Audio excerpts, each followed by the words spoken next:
প্রথমত আমরা যখন রেস্টুরেন্ট ওপেন করি আমাদের ওই দিন থেকেই আল্লাহর রহমতে কাস্টমার এত পরিমাণে ভিড় ছিল যা আমরা কল্পনা করতে পারবো না। হঠাৎ করে এত কাস্টমার যা আমরা খাবার সার্ভিস এবং দিতে পারিনি। এত কাস্টমারের চাপ বুঝে উঠতে পারিনি আমরা যে কিভাবে এত কাস্টমার হ্যান্ডেল করব। আমরা গ্রামের ঐতিহ্যটাকে ধরে রাখার জন্য খড় দিয়েছি। আর খড়ের একটা বিশেষত্ব হচ্ছে যে গরমকালে আমাদের এই খড়ের নিচে আবহাওয়াটা সবসময় ঠান্ডা দিবে। রোদ পড়লেও রোদের তাপমাত্রা আসলেও আমাদের এই ঘরের নিচে মানে ওই তাপটা না দেওয়ার কারণে ঠান্ডা দিবে। আর এই তাড়াটা দেওয়ার কারণ হচ্ছে আমাদের এটা বাঁশের কেল্লা নাম যেহেতু আমরা দিয়েছি, সেই বাঁশের ঐতিহ্য ধরে রাখার জন্য এই খাঁচাটা নির্মিত করা হয়েছে। আমাদের এলাকায় থাই চাইনিজের রেস্টুরেন্ট নাই। আমাদের এলাকার লোকজন অনেক দূর দূরান্ত চলে যায়। তো আমরা প্ল্যান পরিকল্পনা করলাম যে এখানে রেস্টুরেন্ট দিলে বাইরের লোক এখানে আসবে, আমাদের এলাকার লোকও আমাদের এখানে আসবে, যে কারণে আমরা রেস্টুরেন্টটা এখানে দিয়েছি। আসলে বাঁশের কেল্লা নামটা রাখার কারণ হচ্ছে আগের গ্রামের যে বাঁশের দিয়ে তৈরি ছিল যা সে ঐতিহ্যটা হারিয়ে গেছে। ও সেই হারানো ঐতিহ্যকে ফিরিয়ে আনার জন্য এই বাঁশের কেল্লা ক্যাফে অ্যান্ড রেস্টুরেন্ট নামটা ধরে রাখছি। আমাদের রেস্টুরেন্টের বিশেষত্ব হচ্ছে আমাদের এখানে খাবার সার্ভিস এবং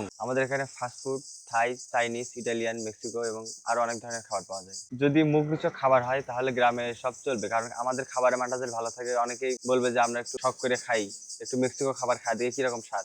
যদি আমরা ওইরকম স্বাদ দিতে পারি এবং আমরা তো দিয়ে আসতেছি, সেক্ষেত্রে লোকজন স্ব ইচ্ছায় দেখা যায় যে খাবারটা খাওয়ার পরে যখন মুখরোচক হয় আবার রেগুলার খাইতে থাকে। আমাদের রেস্টুরেন্টে আমাদের এলাকার আসে, বাইরে থেকে আসে, যেমন রংপুর, গাইবান্ধা, গোবিন্দগঞ্জ, বগুড়া, দূর দূর থেকে অনেক দূর দূর থেকে লোক আসে এখানে। আমাদের এই এলাকায় যেহেতু রেস্টুরেন্ট নাই, যাতে লোকজন আসে ভালো খাবার খাইতে পারে, ভালো সময় কাটাতে পারে, সেই কারণ থেকেই আমাদের এই প্ল্যান প্রোগ্রামটা করে রেস্টুরেন্টটা দেওয়া হয়েছে। শুরুতে প্রায় 7 লাখ টাকার মতো ইনভেস্ট হয়েছিল, পরে আমরা আবার নতুন করে ডিজাইন করলাম, সব মিলে 10-11 লাখের মতো। এই ডিজাইন গুলো আসলে আমাদের সবার চিন্তা ভাবনা থেকেই আমরা প্ল্যান প্রোগ্রাম করে তারপরে এরকম ডিজাইন দিয়েছি। এই ব্যবসার পিছনে যোগেছে আমার বাবা। আমি বলছি যে আমাদের এরকম একটা রেস্টুরেন্ট দেওয়া দরকার মানুষের সুবিধার্থে। তারপর দ্বিতীয় কথা হচ্ছে কি, আমাদের রেস্টুরেন্টে একটা কর্মস্থলের ব্যবস্থা হয়েছে। আমাদের এখানে আপনার স্টাফ 10 জন আছে। এই 10 জন স্টাফের কর্মসংস্থানের ব্যবস্থা হয়েছে। এটা আমাদের এলাকায় একদম ভালো। আসলে যখন শুরু করছিলাম তখন সবচেয়ে বড় সমস্যা ছিল আমাদের এখানে এত পরিমাণে গেস্ট আসছিল যাতে আমরা তাদের সাথে ভালো সার্ভিস দিতে পারি নাই প্রথম অবস্থার দিকে। তারপর আস্তে আস্তে এটা ঠিক হয়ে গেছে। এখন পর্যন্ত আমার সবচেয়ে বড় অর্জন হচ্ছে আমরা রেস্টুরেন্টে দেওয়ার পরে